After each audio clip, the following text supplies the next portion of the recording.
At the Children's Museum of South Dakota, our mission is to spark imagination for children and their grown-ups through play, creativity, and discovery.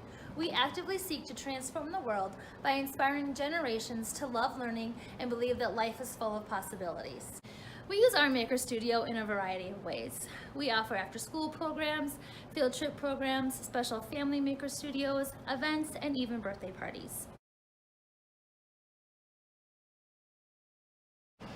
The Infy Maker Award would allow us to partner with community members to offer maker-centered workshops such as robotics, circuitry, sculpture, or pottery wheels. Award funds would provide mentoring pairs from our local Brookings County Youth Mentoring Program free passes to attend these workshops.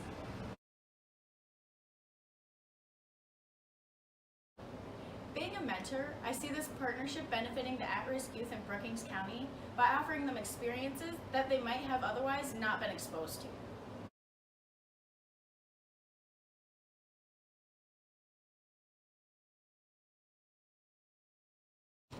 Experiences like these might create lasting interest in a hobby or a skill, thus contributing to the youth's understanding of self and the ways that they fit into their community.